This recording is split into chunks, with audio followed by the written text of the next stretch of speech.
Hi, and welcome to this Forces, specifically systems and the Atwood machine and its variations. The Atwood machine is a common question in physics and a common problem in physics, and the essence is always the same. Two or more masses are connected by a string, they accelerate. What is the acceleration? And no matter how the system is set up, either directly vertically with the masses connected by a string, or over a ledge, or up a ramp, the problem ultimately is the same problem. There might just be a few more bells and whistles. Let's start with the assumptions we make about the Atwood machine. Number one, we assume that the acceleration of the system is uniform.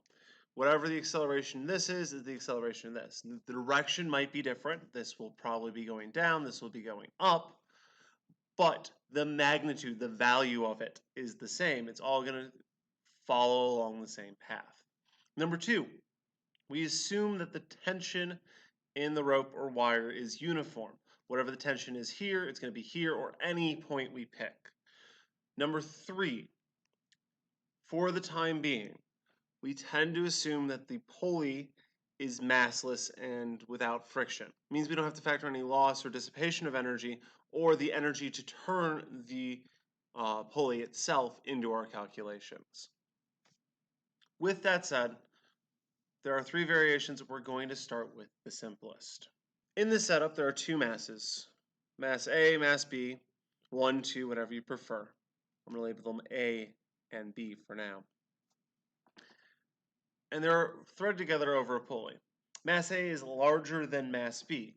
So what will happen is, as I let this go, mass A will start descending because it has a greater force gravity acting on it, pulling it down, whereas mass B will ascend.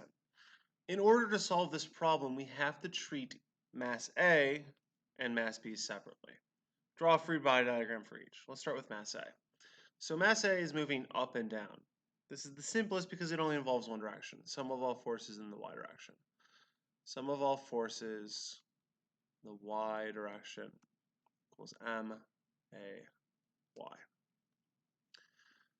Now, one of the struggles with the Atwood machine is how do you define your directions?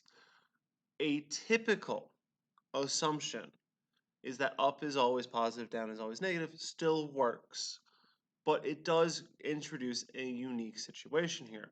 Because we know that this block A, is going to be accelerating downward, instead of saying equals mass times acceleration, we're going to call that acceleration negative. Okay, so down is negative, it's accelerating downward, my acceleration is negative. At which point, what are the forces acting on the block? Well, gravity's pulling it down, so it's going to be minus Fg.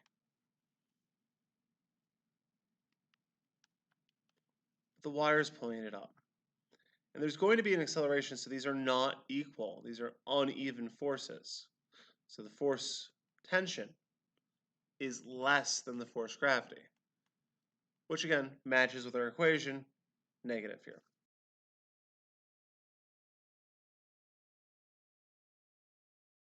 In this case, block B is going to accelerate upwards. So we can just put MAY knowing that it's going to pull upward. And again, the equation is Ft minus Fg. Already we have a problem. We have mass, but it's not the same mass. So we do need to label these. Mass of A, force gravity A. Mass of B, force gravity B. And if we want to find this acceleration, we need to go through this system of equations. Let's simplify this really quick. Mass A, AY, FT minus mg. G is always constant, it's always the same, but we're going to put the A here. MAY equals FT minus MBG. And again, we're going to put the mass B here. You'll notice at this point, we only have two equations with two unknowns. We have our acceleration, which is what we're ultimately kind of looking for here, and we have our force tension. Since we're not looking for force tension in this problem, we don't need it. We will solve for it and plug that in. to make our lives easier. What I mean to say is when I rearrange this equation here, let's say this one right here, I'm going to rearrange it for force tension. So that way, when I plug it in, it'll eliminate it, and I'll actually get my acceleration as my answer. In general, when dealing with an Atwood problem, if it's asking for the acceleration, solve for the tension when you do your system of equations, and it'll make your life easier down the road. You can solve for the acceleration first, at which point you'll get the tension and have to work backwards. This allows you to skip a step, so to speak, in the solving process. Regardless, once you have your ft value, you can go ahead and plug that in. Anywhere where we see ft, we're just going to put this expression instead.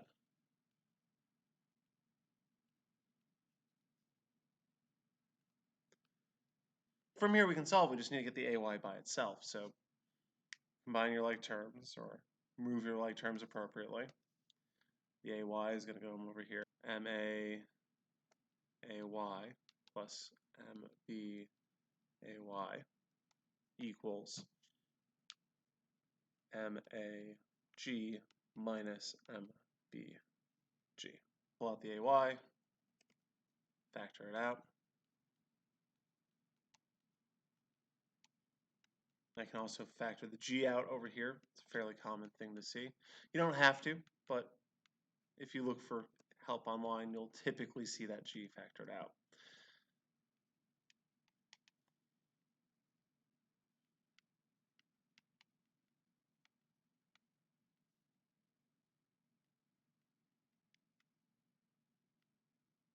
And there you have it. Based on the difference between the masses and the sum, you get the acceleration. Now, you can memorize this equation. This equation works for any two-bodied Atwood machine that is going directly up and down. But the process here is far more important.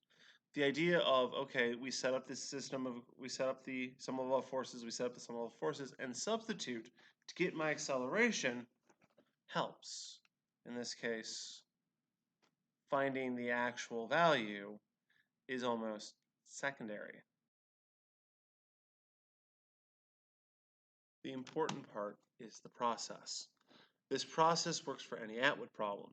Draw your free body diagrams for all moving parts, then complete the calculations. I'm going to set you up with one of the sliding ones. You're going to try it on your own. Okay, so here we have a setup. It's similar to the previous problem with there's two bodies, but this time it's one mass is hanging, the other is moving around along a track. Perhaps it's a cart on a track, like a couple examples that we've done, or maybe something else. Two questions. Number one, what is the acceleration if there's no friction? Okay, frictionless surface, much like the tracks. We treat them as frictionless surface, but they're probably small amounts of friction. B, what's the acceleration if there's a slight friction, mu k 0.05? I've set it up so that you can see the sum of all forces A, sum of all forces B. Notice how for A there is x and y direction, which means ultimately there will be three equations, one for max, one for may, and one for by. Think about it this way, which way is it going to accelerate, which way is it going to move? Go ahead, give it a try. Check back after the pause. Okay, so here we've done the work. I've written my sum of all forces. I wrote the friction in green to indicate that it only applies for part B. Regardless of how you do it, the work doesn't change much. You solve your sum of all forces y, you get force normal equals mass A times G. I put a little a here to designate that's for A. You do the same thing for B, but you get your force tension. Solve for your force tension so you can plug it in. Negative MAYB minus equals FT minus FGB. I say negative because this is gonna fall down this way, and negative for gravity because it's going down. Down is negative for this problem. Regardless, I get FT equals MBG minus MAY, all that B. So when I plug it in over here, I get this expression in the middle. On the left side, I solved out A without friction, so my mu effectively 0, or this green term drops out. Rearrange, solve, I get A equals MBG over MA plus MB. Regardless of how you set it up, you should get 0.89 meters per second squared, give or take. Over here, do the same thing again, but this time you include the friction term. Mu MAG. Mu from the friction, MAG from the normal force. Go ahead and solve it out, you get 0.45. Again, the process here is almost identical to the previous problem we did, it's just another step.